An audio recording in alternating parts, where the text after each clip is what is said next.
Hello everyone, I have here the new LEGO Star Wars Ultimate Collector Series, or UCS R2-D2. Except, technically speaking, this is not an Ultimate Collector Series R2-D2 because LEGO is going through a phase right now where anything that is semi-serious just gets thrown in a black box and it's called 18 plus and it doesn't have a sub-theme. They'll get over it. This does come with a UCS style plaque with a single sticker there, but this one is different in that it has this special printed 1x4x3 brick here with the 50th anniversary of Lucasfilm. It's a little collectible thing to commemorate it. Of course, it does also come with a small R2. We'll look at that later.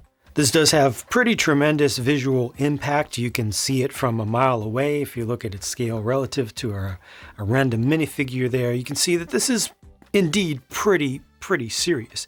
And it is built up pretty nicely from most angles. There are just a couple things about it that I don't personally like, or that I think could have been done better from the outside by today's standards. But generally speaking, most of this is very nice. How it was finished up with just pure system building techniques. It's all brick built. You're not seeing a bunch of Technic stuff around. You're not seeing a bunch of weird colors around. Like, this is properly, nicely finished up, and it has an excellent built-in basic action feature or transformation feature that I think is done about as good as anyone could ask for.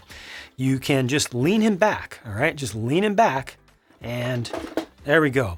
The center leg extends on its own, and he's still putting most of the weight on the main two legs, but now he's like that, which is great. And then to put that back, I just retract this in and rotate him up. There we go. And it just sticks in place. It's almost automatic, almost. This does not have any wheels underneath, unfortunately. So we're looking at just round tiles, inverted round tiles on the underside. And yeah, you can see some of the interior there. It is somewhat hollow on the inside, somewhat. That's mostly to leave room for the leg mechanism to go up and down, but it's not too much so. So there, I just accidentally let it go. The head is able to rotate around a full 360 degrees, and then it also has a couple of additional panels that can open up, recognizable, normal, standard ones that you would expect, where this opens up like so, and this is going to go the opposite direction. Like that. Then around the back, it has a couple things that stick out. These are a little bit noticeable, but not too much so, I would say. So I'm just going to push this in, and I'm going to push the other one in as well. And as I turn it back around, you'll see the result of that. These two panels open up. So I'll push those back in and reset that so you can see what it looks like from around the front. Just going to push one side and then push the other side.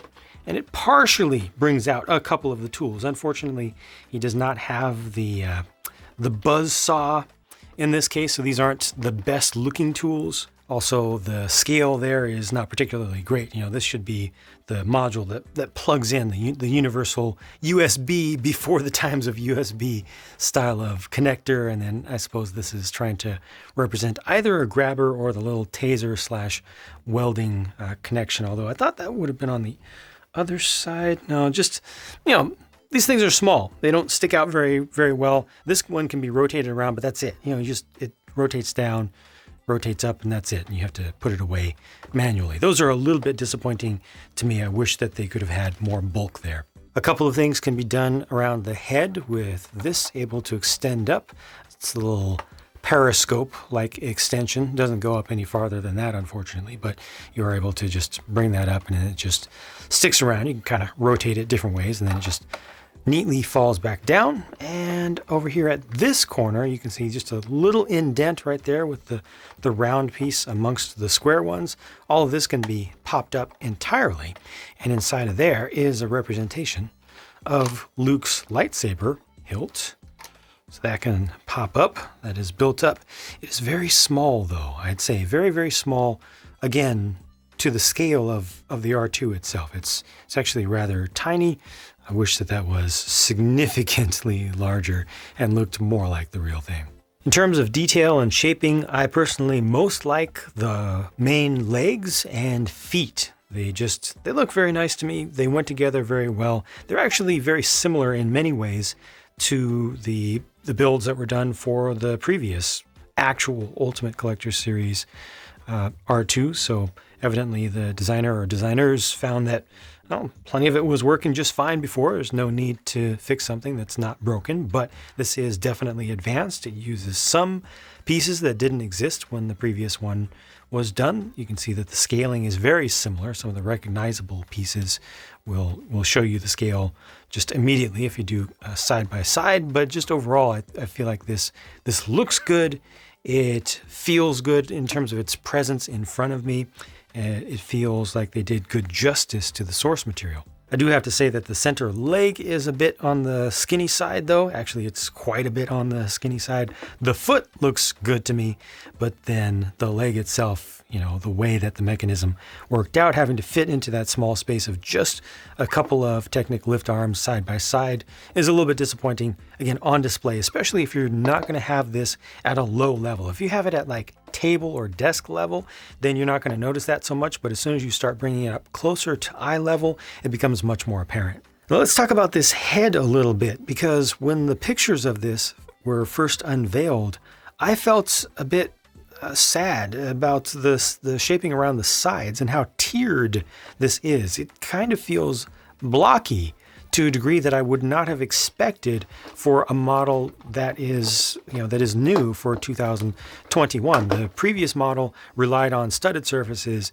and just tiering things up with a traditional sphere or half sphere model that worked perfectly fine. I just thought that this would advance us much farther past that sort of world. Yes, we have the studless surfaces here that are curved, and it makes sense. I think mathematically it was done well, and from any kind of distance or from an angle, it looks very round. Looks nicely rounded off. But just to me, as a Lego fan, and based on my expectations of what Lego designers can do, as awesome as they tend to be, I would have expected something smoother for the corners here. Now, am I asking too much? Quite possibly. I don't have any specific ideas for how to do that better. I'm just giving you my impressions on that. This feels kind of blocky, even though we've got the studless surfaces here. It feels kind of blocky when you view it from any of the 90-degree angles. So from here, looking at it like so, from here, looking at it like so, and so on. But from any minor angle, that tends to go away. You just see this shape out here, which is done quite well. I will say that the build of the head was very nice. There were plenty of opportunities for it to go very poorly, because ultimately this whole entire head is very, very, very hollow. The interior space is completely hollow, with the turntable that is connected to allow it to spin being just under here, just under this upper dome. So I mean, ultimately, there's a stalk inside of there with a turntable on top of it. This is resting on that. To build that from the base up could have had many scary points along the way where an inexperienced builder could accidentally put a little bit too much pressure down and just cause the whole thing to crush. But it doesn't feel like that. It did not feel like that. It felt very natural. It felt very safe along the way. I was happy with that. The only thing I'm not happy with in terms of the build is how this turned out right here. Now, technically, this is correct to have the two little blue dots back here, and they did that on the original version also. But I never built the original version, and when I built this, I felt like, oh, I left something off. Every time that I see those stud-topped half pins on the outside of something, it means something has to be attached to that. Some system piece has to be attached, but in this case, it doesn't. So, yeah, that's no fault of the designer whatsoever. And I also like the fact that you get just little suggestions of some trans colored parts that have stuck through the back of those headlight bricks there. To speak just a little more of the build on the whole, I like how it came together in the end, and especially, well, the entire second half of the build. But the first half felt very awkward to me as someone who focuses more on system-based stuff. The inside of this is much like the BB-8, the large BB-8 set that they did. So again, if I allow this to extend out, you can see inside of there it's very hollow, and it's all Technic. It's all Technic. I have no problem with that, with Technic stuff. Just this in particular had many spots, many points along the way where you had to be extra careful. And I was building this in front of a live studio audience, remotely though, on YouTube as a stream. And many people that were coming through were saying, hey, I've seen folks build this, or I personally have built it and made one tiny mistake along the way and had to ultimately take the whole thing back apart. That is rough. That is very rough. And it felt confusing. It felt unnatural to me. It makes sense from a design perspective. I understand the decisions that were made. Just to me, as a builder who's not focused on Technic stuff. I mean, I've done plenty of Technic stuff in the past. I'm not unfamiliar with Technic stuff. I'm fine with putting Technic sets together, but this as an intermediary, creating the foundation for what would ultimately be completely skinned up with regular brick built and plate built stuff, just felt weird to me. It didn't feel natural. And when I started making the panels that would go onto the outside, everything started to feel so much better. So it was just an oddity. Definitely watch out for problems along the way. Be very careful. I actually was corrected a couple of times along the way by viewers on some things that I could have made terrible mistakes on. Maybe not terrible, but pretty bad, that would have required a lot of stepping back if I had missed them, if I had not been caught. So definitely thanks to the viewers there. I was distracted by chat. I was also helped by chat in return. So that all worked out. But yeah, this is not an easy thing to put together. I would say it requires a little bit more concentration than even a standard full Technic-based set, and certainly more concentration than a standard 18 plus kind of expert level system set. Now, I'm pretty well known by now for having the worst luck when it comes to the standard minifig scale astromechs and their head printing. I always get what we call wonky heads, wonky astromech heads, and this is no exception here. Notice how it is angled. So the piece is at the correct angle. The print itself goes up and then it kind of flattens off a little bit, and then it goes up again, and then it turns and it goes back down, and it goes way down to the edge, and then it's smeared a little bit, it's smudged a little bit, it has a little bump right there at the corner, and then it comes back up, and then it flattens a little bit, and then it starts to go up again. This is the worst, I believe, the worst R2 head that I've ever gotten, which is super ironic given that it came in the most expensive R2 set that they have ever made.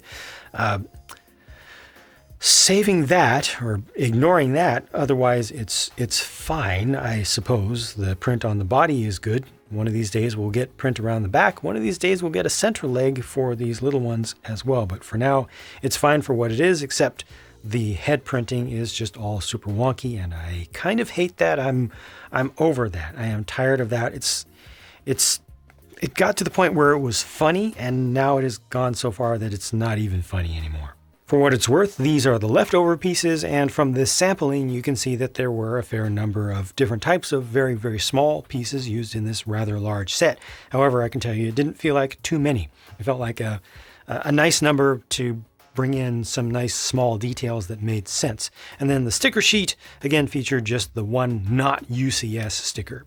This is the part of the video where I usually will pick up the box, the original box, and show it to you, but the box is so tall that there just isn't enough space here without reconfiguring the studio a little bit, moving some stuff around. It's not worth it. You can just look at the box art at lego.com or brickset.com or wherever. I paid $200 for this, $200 US, and it has way over 2,000 pieces, so the price to part ratio looks absolutely fine. And I can say that most of the pieces here are of at least average size, so I feel like that is not a deceptive price to part ratio. It is something worth looking at, worth considering if you care about those things. Overall, I feel like the amount of stuff that I got here in total is pretty good for the price by modern day standards. I would love if this was like $180, just 10% lower would have felt great to me. If it was like $150, that would feel like too much of a steal. It would feel suspicious for the totality here. Certainly, if you just look at the exterior shape and size of it, it's easy to say that's not $200 worth of plastic, but with all the stuff that went on the interior, for this mechanism here, for the interior stuff there, the interior stuff there, the interior stuff over here, how well it works, how sturdy it is, yeah, I'm okay with it. I'd love if it was just a little bit cheaper, but it doesn't need to be much so to make me completely happy. So therefore, I have to say that the value here by modern standards is more than acceptable. There are a lot of little things I think could have been done better. Certainly those, I just close that up, but these things, all the interior stuff is a bit disappointing in its size to me. Even the periscope here, I wish that just extended up farther with nothing else, just a longer axle and room for that. Certainly the lightsaber hilt is way too small. Would have been nice to have some extra pieces to change out the types of accessories used here, to different things recognizable from the movies. I was definitely disappointed in that a bit. So the features are there, the functions are there, they are good, they are implemented well. They just needed to be larger and a little bit more detailed in some cases. The way that the leg works is very good. Again, as long as you're not looking at it kind of from underneath. The sturdiness here is good. The wonkiness of this head is terrible. Again, really over that by now.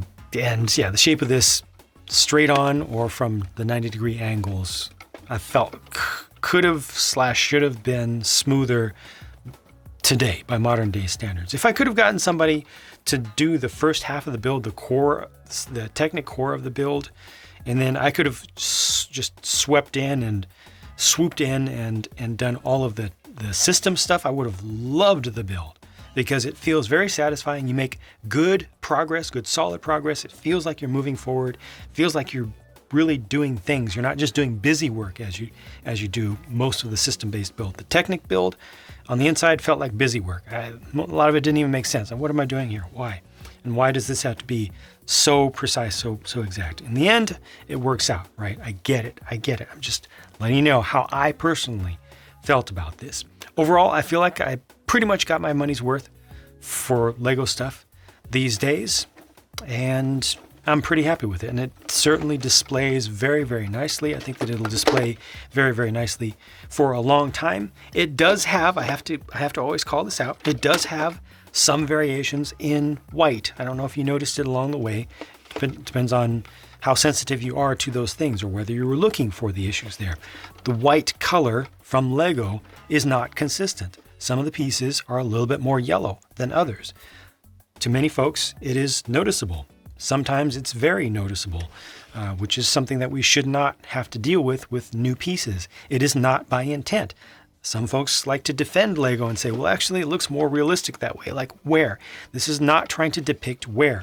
This is not mega constructs. Lego does not do marbled pieces. They do not do speckled pieces. They do not do pieces that are intended to look worn unless it's super, super obvious that it's like, this is a broken rock piece, this is a snapped crystal piece if it's a specialized thing for a specific theme. But colors are intended to be consistent, and they can make them very consistent because creating the ABS mixes, creating the plastic mix, doing the injection molding, that is Lego's whole thing. That is the main thing that they are talking about when they talk about anything that they do, including their mantra of only the best is good enough. So they need to continue to do better about that. I will continue to bring that up, whether anybody wants me to bring that up or not. I don't care who wants to defend them. I don't care who wants to defend their differences of color and the fact that that piece right there is noticeably, to my eyes, more yellow than that piece right there. It should not be like that. They can do better. They should do better. But other than that, design-wise, it's pretty dang good. Could have been a little bit better, but pretty dang good. I did a live build for this, as I mentioned earlier, over on my old main channel. So I don't have a pure build for you or a speed build, but you can check out the live build. I think it was done in 2 pieces if you want, but I will continue to do the standard pure builds and speed builds for many, many sets in the future. And you can find those on their respective channels. All of my related channels are linked in the video description and or from the main channel page. I've got the channel list there. You can find all my stuff. It's easy to find. It's all linked up there. So check out other types of content from me if you would like to. Thank you for watching this. Hope you enjoyed it, got something out of it, and I'll talk to you again soon.